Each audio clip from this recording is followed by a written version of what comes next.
안녕하세요. 얼마 전 가슴 깊은 곳에서 울어터지는 뜨거운 눈물을 흘린 뒤 딸에게 참여하는 마음으로 이렇게 글을 쓰게 되었습니다. 세상 그 어디에도 없는 저희 부녀의 이야기를 여러분께 꼭 들려드리고 싶네요.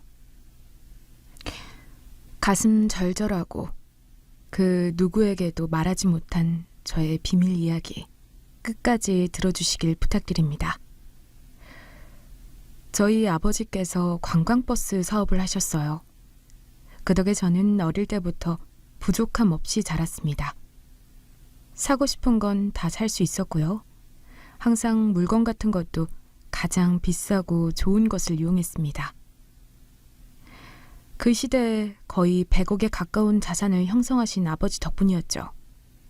저는 주변 사람들에게 소위 재수없는 사람이었습니다. 예전에 기억하실지는 모르겠지만 오렌지족이라고 아시나요? 저와 연배가 비슷하신 분들은 아실 것 같은데. 강남 압구정 쪽에서 잘 살고 부잣집 애들이 좋은 스포츠카 몰면서 노는 사람들 무리를 오렌지족이라고 칭했죠. 저도 그런 부류였습니다. 돈이면 다 되는 세상이었거든요. 그때 저는 제가 왕인 줄 알았습니다. 먹고 싶은 게 있으면 비행기 타고 일본에 갔다 와서 맛있는 거 먹고 한국에 돌아와서 백화점에서 돈 100만 원 턱턱 쓰는 건 우스운 일이었죠. 그러던 제가 대학에서 첫눈에 한 여자에게 반하게 되었습니다. 저희 학교 학생들이 다 알 정도로 너무나도 아름다운 얼굴을 가지고 있는 여자였어요.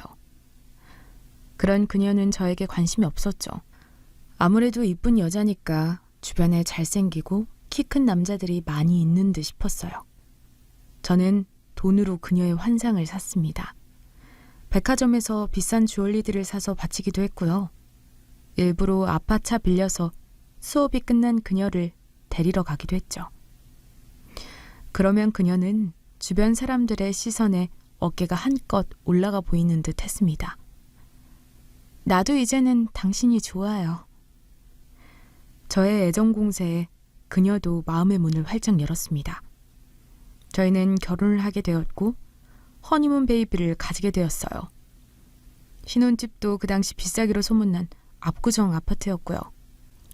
혼수도 전부 다 백화점에서 가장 비싼 것들로 꽉꽉 채워 넣었습니다. 그런데 그 행복 오래가지 못했습니다. 저희 아버지가 뇌출혈로 쓰러지신 거예요. 아버지 경영에 대해서는 하나도 몰랐던 제가 하루아침에 사업을 물려받게 된 거죠. 20대 청년이 버스 사업에 대해서 알아봤자 뭘 알겠어요.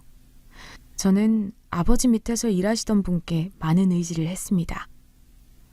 아버지가 돌아가시고 나서 더더욱 큰 의지를 했어요.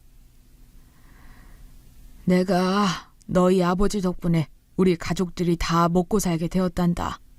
아저씨가 네 아버지 뜻을 이어받아서 널 도와줄 수 있을 때까지 끝까지 서포트 해주마. 회사의 부사장이었던 그분은 저에게 회사 돌아가는 상황에 대해서 알려주셨습니다. 그분을 믿고 저는 통장이며 도장이며 모든 것을 넘겨주었어요. 평화로운 어느 날, 저희 집에 양복쟁이들이 들이닥쳤습니다. 집안에 압류딱지를 붙이러 온 거였죠. 누구신데요? 갑자기 왜 남의 집을 이렇게 박살내신 거예요? 어디서 큰 소리야. 그러면 돈을 제때제때 갚던가. 돈을 갚다니요? 그게 무슨 소리예요? 그럼 우리가 빚이라도 졌단 말이에요? 전 그제서야 알게 되었습니다. 저를 물심양면 도와주던 부사장님은 사실은 저를 바지사장으로 내세우고 본인이 뒤에서 회사 이익을 챙기기 위해 가면을 썼다는 것을요. 제 명의와 도장 그리고 개인정보를 가지고 엄청난 대출을 받았던 겁니다. 회사 이름으로도 담보대출을 엄청 받고 도망친 거였어요. 제가 회사에 대해서 아무것도 모르니까 회계장부까지 조작했죠. 뒤늦게 부사장님께 전화했지만 이미 도주한 뒤였습니다. 하루아침에 저는 빚쟁이가 되어버린 거였죠. 버스 기사님들에게 줄 월급이 밀리자 한두 명씩 회사에 대한 불만이 쏟아져 나왔고 결국에 사람들도 떠나버리고 회사는 파산 신청을 하게 되었습니다. 돈을 갚다가 안 되니 압구정 신혼집도 팔아버렸어요. 엎친 데 덮친 격으로 엄마마저 충격으로 쓰러져 돌아가셨습니다. 저는 아내에게 부탁했어요. 여보, 제발 내 곁을 떠나지 말아줘. 시간이 좀 걸리더라도 나 다시 성공할 거야. 지금은 좀 힘든 시기가 찾아왔지만 나 극복할 수 있어. 나 다시 능력 있는 남편이 될 거야. 신혼집을 팔고 이사간 곳은 달동네 위치한 단칸방이었습니다. 옆집 간 소음이 다 들리는 방음이라고는 없는 열악한 곳이었어요. 사람이 높은 곳에 있다가 낮은 곳으로 내려오니 그 상실감이 어마어마했어요. 애엄마는 매일 낮에 백화점에 가서 차 한잔하고 또각구두를 신으며 뽐내는 걸 좋아하는 사람인데 제가 망해버리니 가난한 삶을 못 견디더라고요. 하루는 경찰에게서 전화가 왔습니다. 네, 무슨 일이죠? 경찰입니다. 지금 신고가 여러 건 들어왔는데요. 네? 무슨 신고요? 동네 사람들이 저희 집 애가 마치 죽을 것처럼 너무 오랫동안 운다고 시끄럽다고 신고를 한 거였습니다. 밖에서 일을 하고 있던 저는 아내에게 연락을 취했습니다. 왜 전화를 안 받는 거야? 애 두고 어디 나간 거 아니야? 아내의 전화기는 꺼져 있었습니다. 잠깐 일을 멈추고 집에 찾아간 저는 깜짝 놀랐어요. 집에는 아무도 없었습니다. 누군가 장롱과 서랍을 뒤진 흔적과 함께 아내의 물건 또한 전부 사라져 있었어요. 방에는 태어난 지 100일도 안 된 제 딸이 엄마를 찾는 울음소리를 서럽고 가슴 찢어지게 울부짖고 있었죠. 이게 어떻게 된 거야? 우리 딸. 저는 혼란스러운 눈으로 아이를 안았습니다. 너무 작고 약했어요. 아이를 어떻게 안아야 할지 모르는 초보 아빠였습니다. 그제서야 저는 상황 파악이 되더라고요. 아내는 아이를 버리고 도망갔습니다. 일단 가난한 집에선 더 이상 못 살겠다며 아직 머리에 피도 안 마른 어린 아이를 두고 가출한 거였어요. 수소문해서 아내를 찾았습니다. 당신 다 용서할게. 돌아와줘. 나 혼자 어떻게 아이를 키우라고. 정말 이럴 거야? 아내는 매정했습니다. 돈 많은 남자를 만났으니 나는 이제 가난에 시달리기 싫다며 자기를 놓아달라고 했어요. 제가 무슨 말을 할 수 있겠습니까? 마음이 한 번 떠나간 여자를 잡기란 하늘의 별 따기였죠. 그 후로 아내는 종적을 감췄고 근황을 알 수가 없었어요. 저는 하루아침에 홀아버지가 되었습니다. 애기 젖주는 것부터 시작해서 기저귀 가는 법도 모르는 바보였어요. 제가 살던 곳이 달동네라서 집안 사정을 서로서로 다 알고 있었거든요. 아휴, 이번에 이사 온 젊은 부부 있지? 거기 아내가 도망갔나 봐. 아무리 살기 힘들어도 그렇지 애를 버리고 도망가. 어떤 여자길래. 아유, 그러게 사정도 딱하지. 사업 망해서 이 동네까지 온 모양이던데. 애 볼지도 모르는 남자가 여자애를 어떻게 키우려나 몰라? 동네 아주머니들의 한숨과 걱정 섞인 목소리가 들려왔어요. 다행히 그분들이 정이 없는 분들은 아니었습니다. 젖 동냥하듯이 도움을 청하니 다들 한숨을 푹푹 쉬면서도 그 누구보다 손을 걷어붙이고 애를 돌봐주었어요. 자네는 일단 일이나 하고 오게나. 이 어린 것이 아무것도 모르니 망정이지. 불쌍해서 어떻게 하나? 제가 새벽부터 저녁까지 막노동 일을 하고 오는 동안 동네 어르신분들이 품앗이를 해주었어요. 다들 저에게는 차갑게 구셔도 제 딸에게는 더할 나위 없이 따뜻한 이모, 할머니들이 되어주셨습니다. 딸은 그 덕에 잘 자랄 수 있었어요. 매일같이 기도를 열심히 하시는 한 동네 할머니가 저를 붙잡고 말씀하셨습니다. 자네, 애 엄마는 딸 버려도 자네는 그러지 말게나. 네? 갑자기 그게 무슨... 내가 기도를 해보니 자네 딸내미가 복덩이야. 자네한테 큰 복을 줄 거야. 그러니 딸을 귀하게 여기게나. 온 동네 사람들이 자네 딸내미 커가는 걸 지켜보는 것만 해도 알 수 있지 않겠나? 자네 딸이 그만큼 자네 인생에서 중요한 존재라는 걸. 그러니 어떤 역경에도 흔들리지 말고 그 안에서 교훈을 찾으며 나아가게나. 그때는 그 할머니의 그 말씀이 오지랖으로 들렸지만 모든 일이 지나고야 나서 알게 되었습니다. 그때 그 말의 참뜻을요. 그렇게 동네 사람분들의 품맛이 덕분에 아이는 초등학교에 들어가게 되었어요.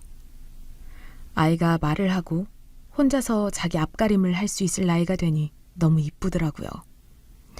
지 엄마를 닮아서 얼굴이 너무나도 사랑스럽고 귀여웠습니다. 게다가 성격도 똑부러졌어요. 항상 제가 일하러 나갈 때 저를 꼭 안아주며 아빠, 오늘도 힘내세요. 알겠죠? 사랑해요. 그런 아이였습니다. 얼마나 사랑스러운지 몰라요. 그저 제가 딸에게 해줄 수 있는 것이 많이 없어서 미안할 뿐이었어요. 아이는 학원을 가지도 않았는데 학교에서 전교 1등을 도맡아 했어요. 저와 달리 집단을 이끄는 힘이 있었고 어릴 때부터 반장, 부반장 가리지 않고 항상 감투 쓰는 일을 했습니다. 공부도 잘해서 담임 선생님들한테 이쁨도 많이 받았고요. 중학교에 가서도 전교 1등을 했어요. 학부모 참관 수업에 늘 못 가니 하루는 담임 선생님께서 연락이 오더라고요. 예은 아버님, 시간 되실 때 한번 학교 와주세요. 드릴 말씀도 있고 해서요. 그렇게 찾아간 학교에서 담임 선생님은 저에게 진지한 말투로 말씀을 이어갔습니다. 제가 교사 생활 20년 해봤지만 예은이처럼 똑부러지고 하나를 알려주면 열을 아는 아이는 본 적이 없습니다. 이 아이 재능 이렇게 썩히는 건 너무 아까워요, 아버님. 영재 고등학교에 보내는 걸 한번 고려해 보세요. 영재 고등학교는 교육비가 어떻게 되죠? 사립 고등학교다 보니 한 달에 100만 원은 넘을 거예요. 이것저것 다 합쳐서요. 기숙사 비용까지요. 100만 원이 넘어가는 돈이 한 달마다 빠져나갈 생각을 하니 정신이 아찔했습니다. 당황스러운 표정을 숨기며 저는 우리 딸은 평범하다고 얼버무리고 학교를 나왔어요. 그 당시에 하루 벌어 하루 먹고 사는 형편이었기에 학원이며 사립 고등학교며 저에게는 엄두가 안 나는 일이었습니다. 이상하게 그날 한 번도 학원 보내달라고 한 적 없었던 딸이 저에게 수영을 배우고 싶다고 하더라고요. 수영? 앞에 체육시설에서 하는 거? 갑자기 수영은 왜 배우고 싶다고 하는 거야, 딸? 딸은 머뭇거리면서 말하기를 망설였습니다. 알고 보니 딸이랑 같이 다니는 친구들이 있는데 걔네들이 딸만 빼고 전부 다 수영을 하러 가는 거였어요. 그렇다 보니 대화도 끼지 못하고 소외감을 느꼈나 봐요. 근데 수영이라는 게 수영복도 사야 하고 초기 비용이 좀 많이 들어가더라고요. 오전에 담임 선생님께 들은 말 때문에 속상한데 오후에 딸이 또 돈 들어가는 이야기를 하니 저도 성질이 확 났습니다. 수영은 무슨 수영이야? 평소에 수영할 일도 없으면서. 일단 대학 갈 때까진 그냥 공부에 집중해라. 어? 딸은 고개를 푹 숙이며 기죽은 표정으로 알겠다며 자기 방에 들어갔어요. 미안하더라고요. 아빠가 돈이 없어서 딸내미 하고 싶은 것도 못하게 하고 그날은 막걸리를 마시면서 마음을 달랬습니다. 시간이 흘러 딸이 대학에 들어가게 되었어요. 아무래도 사교육을 못 받으니 중학교 때보단 성적이 떨어졌지만 그래도 명문대학교에 입학했죠. 딸 꿈은 사회복지사였어요. 사회에 도움이 되는 사람이 되고 싶다고 했거든요.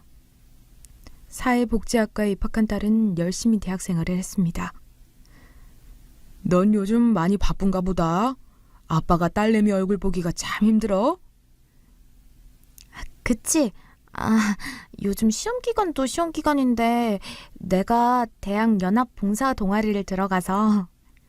연합 봉사 동아리?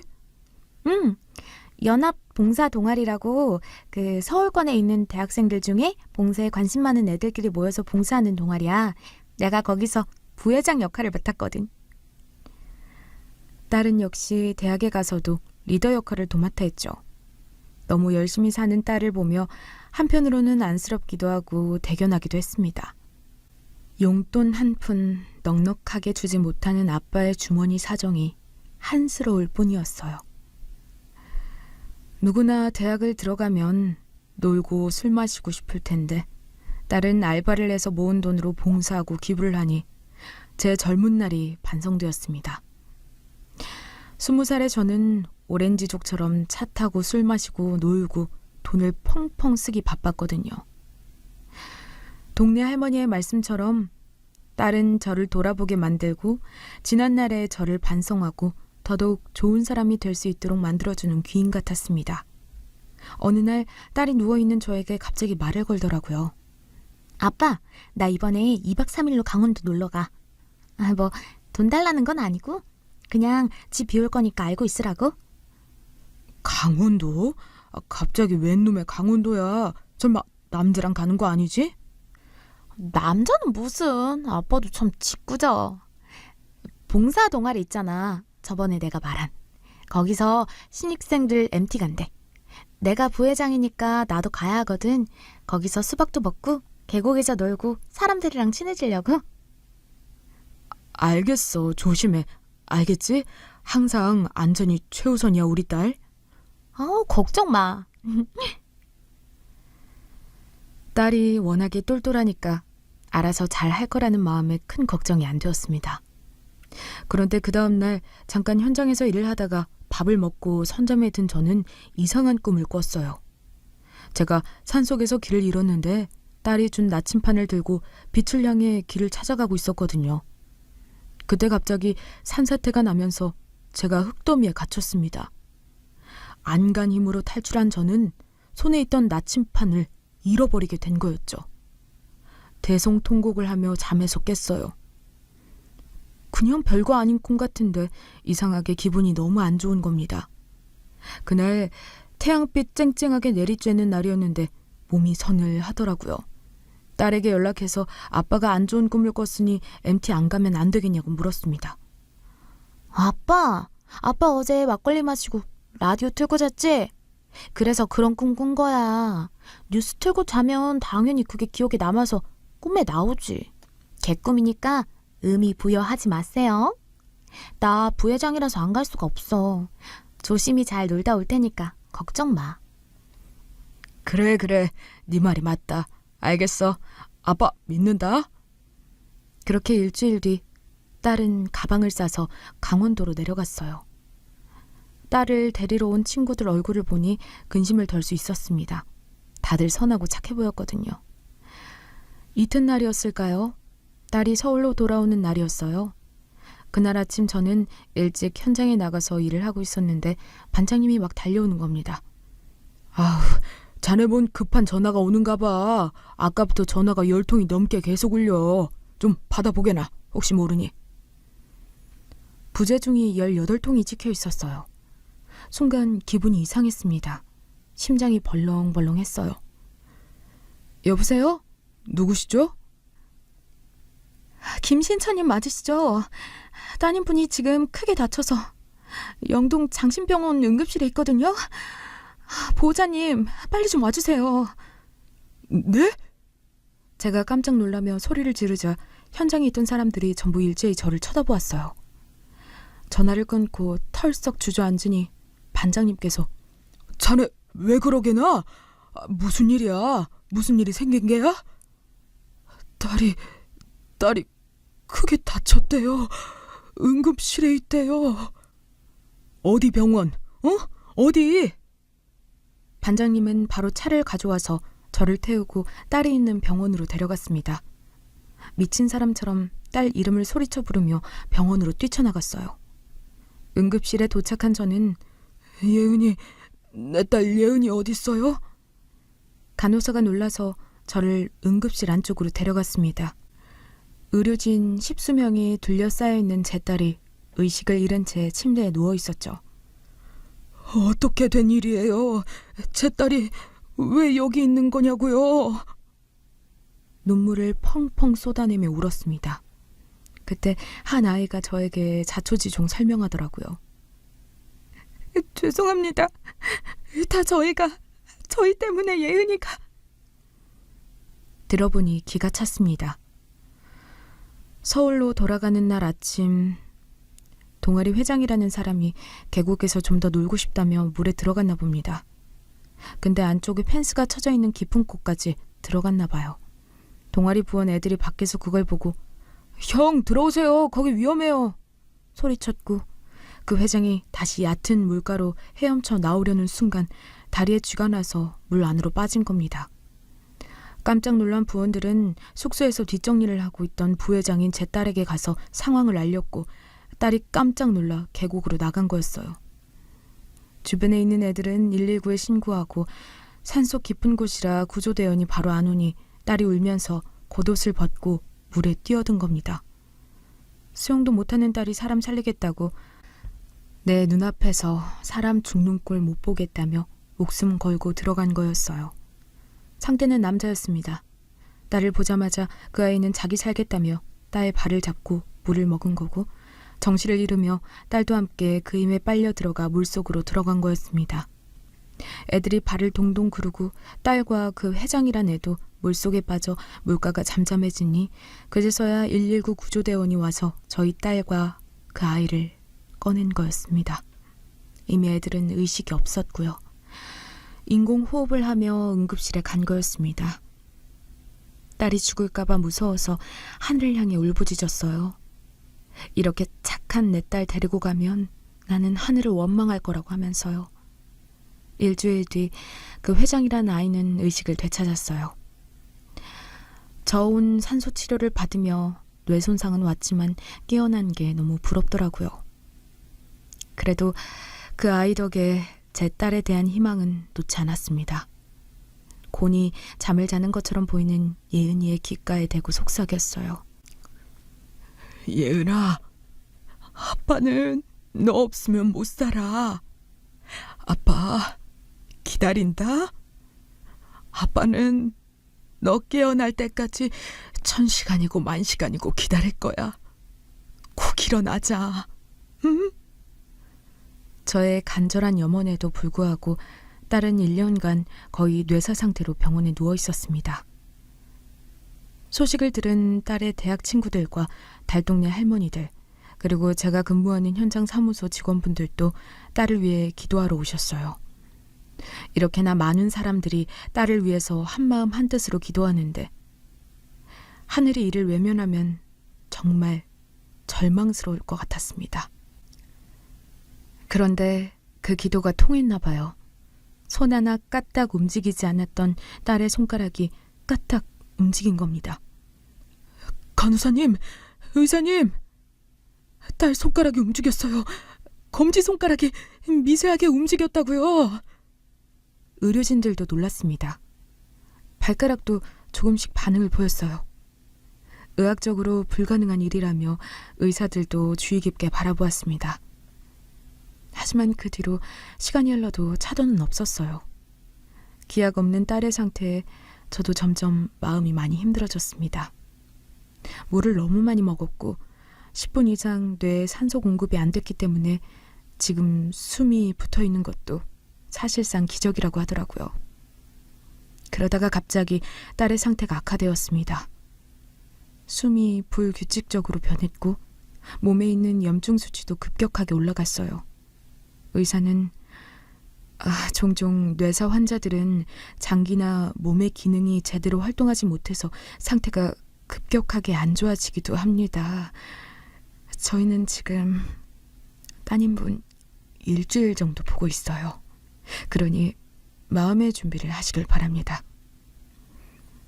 저는 의사의 말을 부정했지만 일주일 뒤 딸은 삐삐삐 소리와 함께 숨을 거두었습니다. 엉엉 울면서 딸에게 그간 못했던 말들을 전했어요.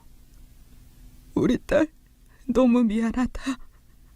아빠가 못나서 아빠한테 천사가 왔는데 아빠가 지켜주질 못했어. 미안하다. 아빠는 우리 딸 영원히 사랑해. 영원토록 사랑할 거야. 네가 어디에 있던 어디를 가던 너를 향한 내 사랑만큼은 영원할 거다. 그때 사망 선고를 받은 딸의 눈에서 눈물이 한 줄기 흘렀습니다.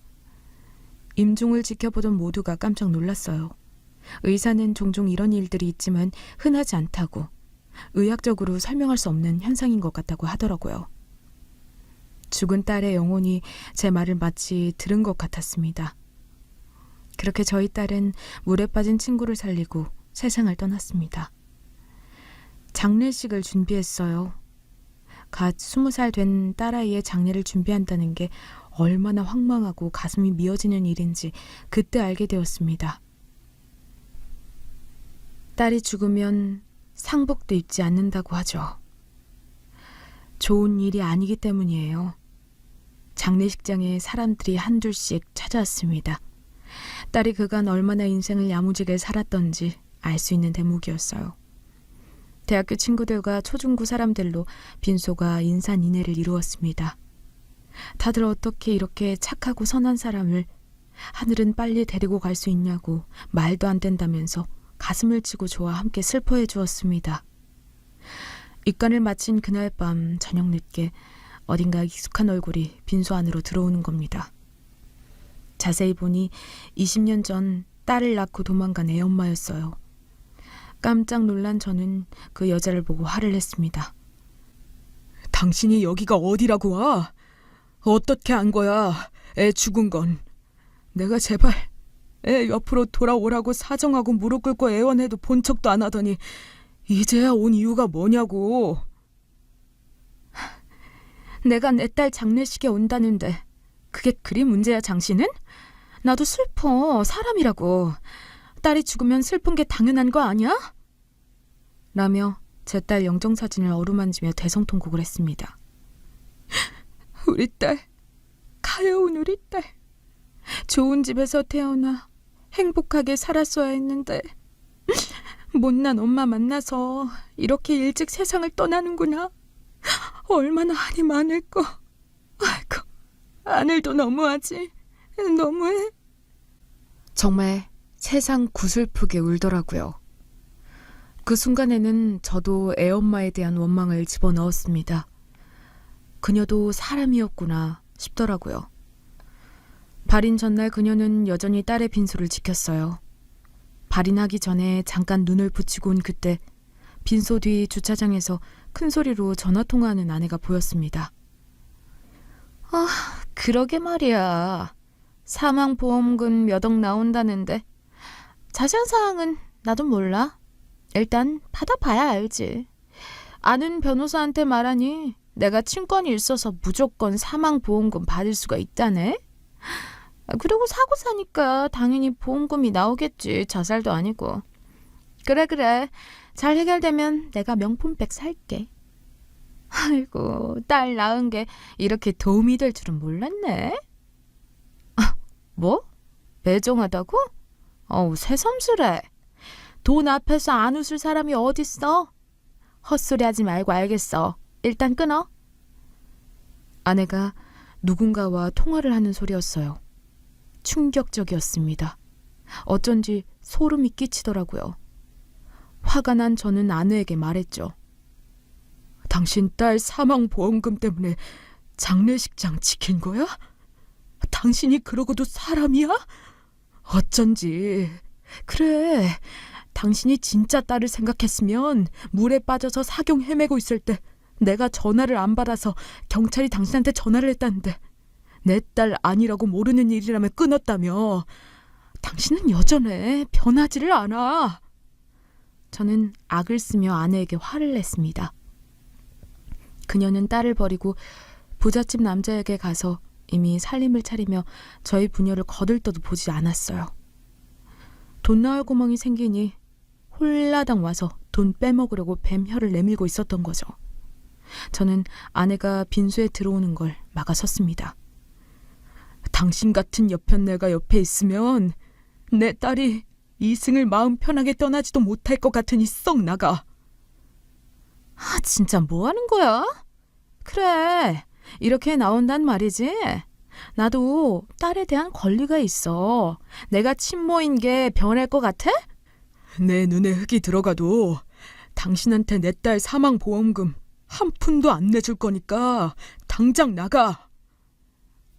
아내는 혼잣말로 욕을 막 하면서 빈소를 떠났습니다. 딸의 마지막 길조차 마음 편하게 못 보내주는 것 같아서 마음이 미어졌어요.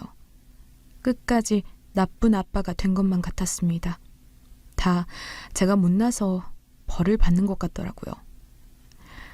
딸이 물에 빠져서 보호자를 찾는 경찰관의 전화도 매정하게 끊어버린 여자가 무슨 딸을 위해서 장례식장에 와요. 말이 안 되는 거죠. 혼란스러운 마음을 묻어두고 저는 딸의 장례를 무사히 마쳤습니다. 딸의 묘소에 마지막 봉분을 올리기 위한 삽을 푼 뒤 산 쪽에서 하얀 나비가 날아오더라고요. 제 머리 위에 앉은 뒤 호련히 사라졌습니다. 딸이 마지막 인사를 하러 온 것 같았어요. 가슴이 찢어지는 것 같았습니다. 참고 참았던 눈물을 터뜨렸어요. 예은아, 아빠가 미안해. 너 수영 배우고 싶다고 할 때 없는 돈이라도 모아서 수영 배우게 해줄걸. 아빠가 무서운 꿈 꿨을 때 가지 말라고 한 번 더 강하게 말해볼걸. 아빠가 바보였어. 아빠 길을 알려준 나침반이 너였나 보다. 그래서 너를 잃어버리고 내가 그렇게 꿈속에서 울었나 봐. 하늘이 알려준 걸 왜 아빠는 몰랐니? 딸아, 미안하다. 정말 미안하다. 거기 있는 사람들 모두가 저와 함께 슬픔의 눈물을 흘려주었습니다. 마지막 인사를 하고 집으로 돌아온 저는 휑하게 텅 비어버린 딸의 방을 보면서 털푸덕 주저앉았습니다. 차마 그곳에 들어갈 수가 없겠더라고요.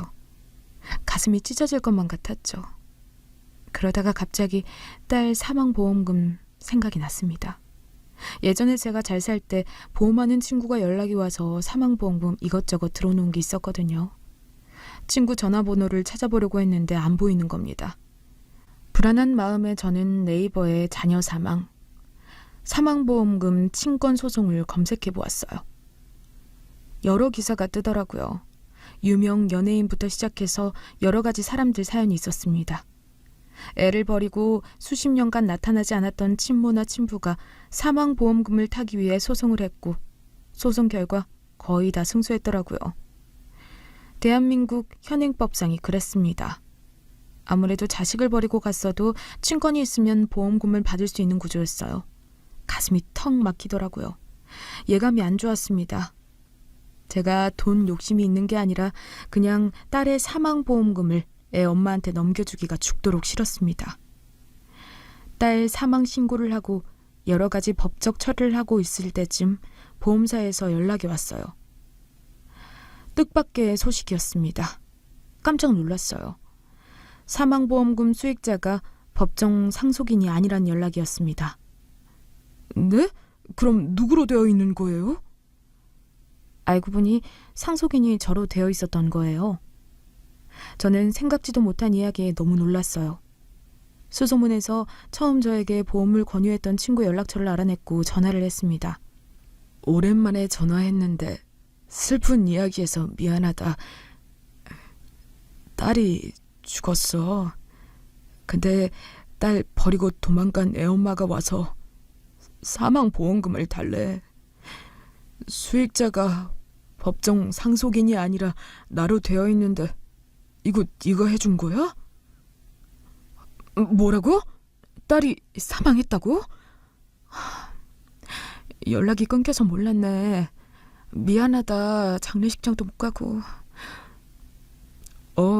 그때 내가 형수님 별로 안 좋아했잖아. 뭔가 돈돈거리고 명품 너무 좋아한다고.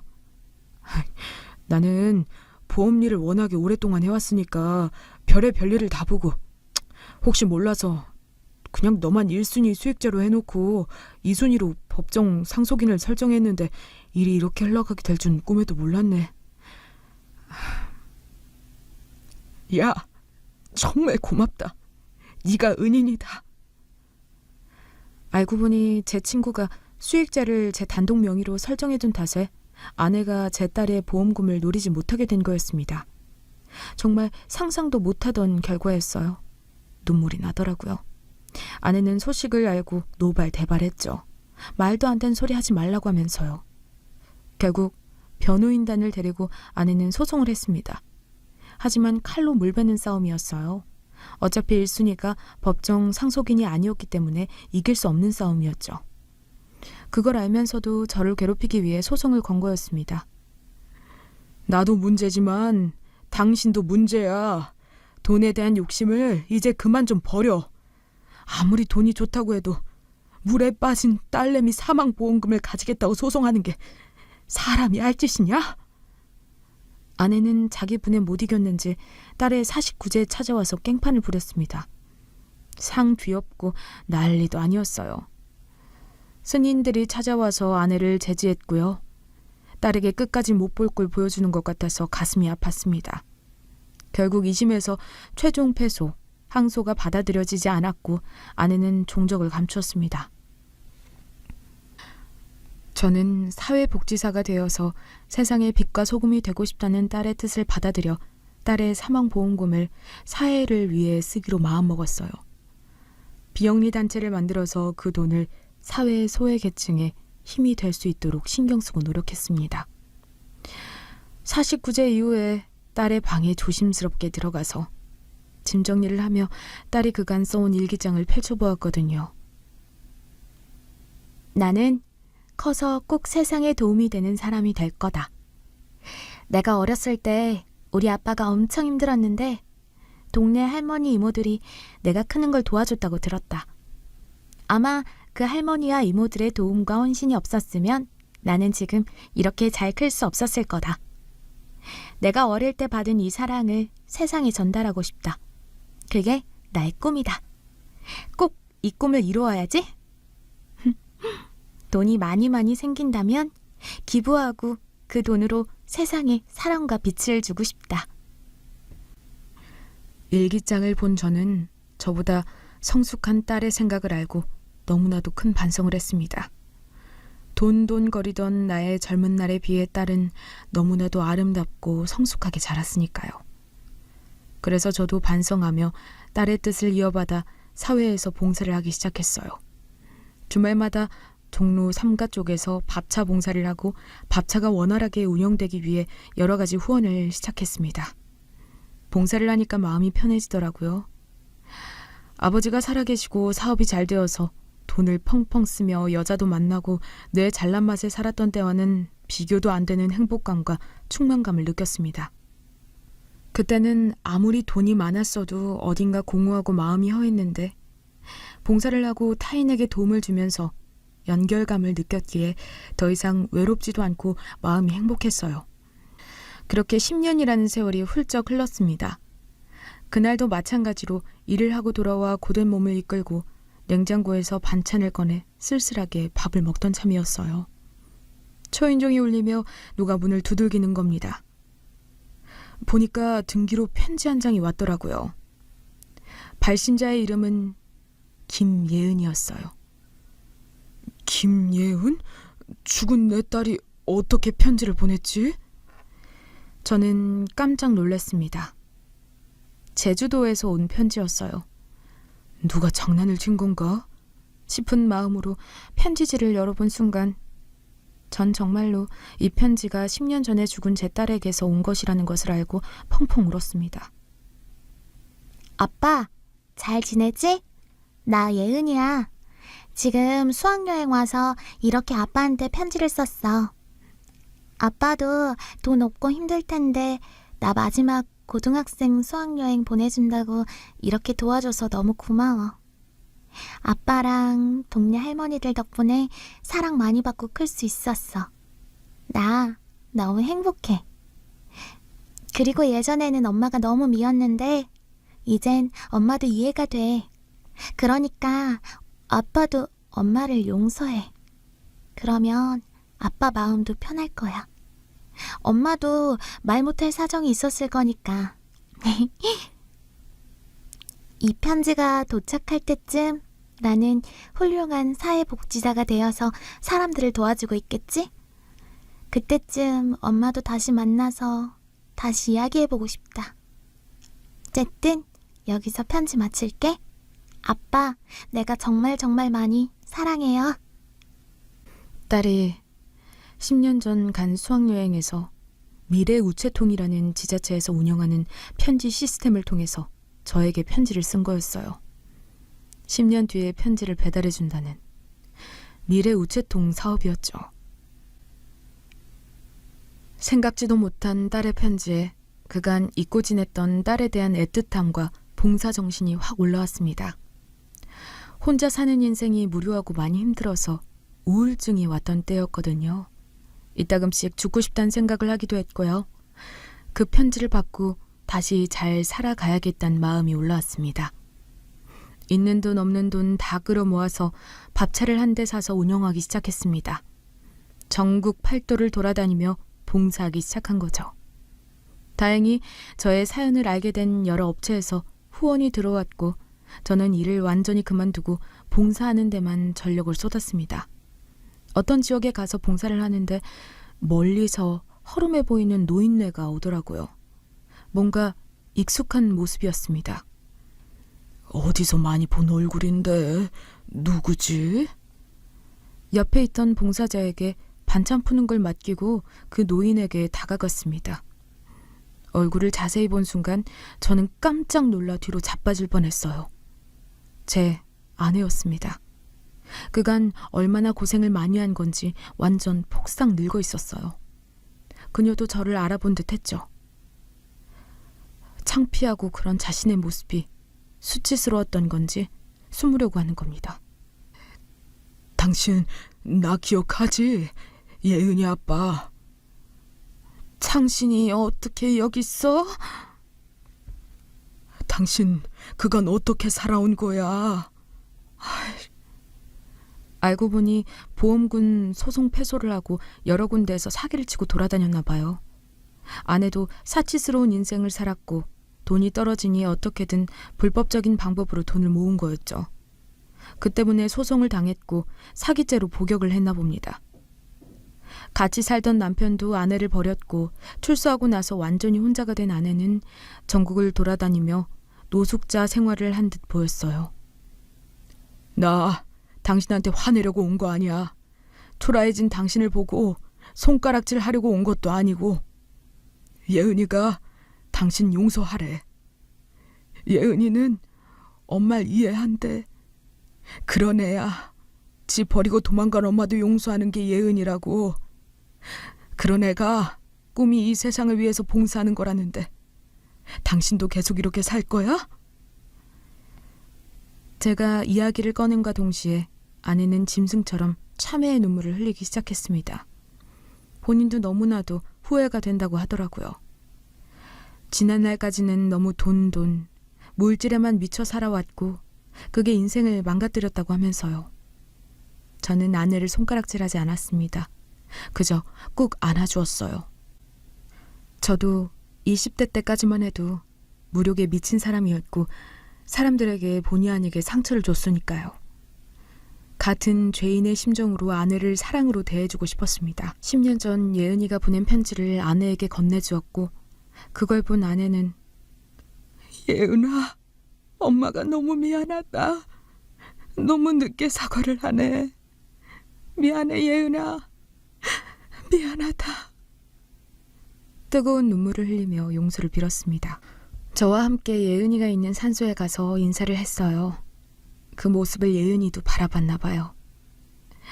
산소에 도착할 무렵 구슬비가 내리더니 묘를 정리하고 인사를 하자 그새 쨍쨍한 햇빛이 나오기 시작했거든요. 정말 거짓말처럼 흰나비가 날아와 아내 어깨에 앉았습니다. 전 그게 예은이라고 생각했어요. 아내는 그렇게 참회를 하게 되었고 늦었지만 용서를 빌고 살고 싶다면서 저와 함께 봉사를 다니기 시작했네요. 저도 아내를 사랑으로 대한 게 아니라 소유욕으로 인해 돈으로 그녀를 꼬셨던 거고, 아내가 저와 딸을 떠나간 이유에 있어서 저도 한몫한다고 생각했어요. 늦었지만 그녀에게 저도 용서를 비는 마음으로 저희는 서로를 품었고, 지금은 둘이 정말 돈 한 푼 바라지도 않고 아침에 새벽 일찍 일어나서 밥차를 위한 반찬을 만들고 스케줄을 짜서 전국을 돌아다니며 살고 있습니다. 예은이 무료 밥차라는 이름으로 활동하고 있는 저희는 예은이라는 아기 천사가 저희 부부에게 보여준 사랑과 용서를 어렵고 힘들게 살고 있는 사람들에게 흘려보내기 위해서 많은 노력을 하고 있네요. 달동네 할머니가 말씀하시던 말이 맞았습니다. 이 아이를 절대로 포기하지 말라고. 귀인이고 너희에게 사랑을 알려주기 위해 내려온 천사라는 말이 맞았네요. 예은이는 지금 별이 되었지만 하늘에서 사랑으로 저희를 지켜보고 있을 거라고 생각합니다. 제가 이 세상을 떠나기 전까지 예은이의 사랑을 세상에 많이 흘려보내고 싶네요. 앞으로 살 날이 많이 남았으니 힘이 될 때까지 노력해보려고 합니다. 이 사연을 들으시는 분들 중에 삶이 버겁고 힘든 분이 있으실 텐데 절대 포기하지 마시고 꼭 살았으면 좋겠다는 말씀을 감히 드리고 싶네요. 힘든 만큼 행복이 있을 겁니다. 이 말씀 전해드리고 싶어서 이렇게 글을 쓰게 되었습니다. 그럼 저의 긴 사연 들어주셔서 감사합니다. 감기 조심하시고 우리 모두 행복합시다. 모두들 행복해지실 자격이 있으세요. 감사합니다.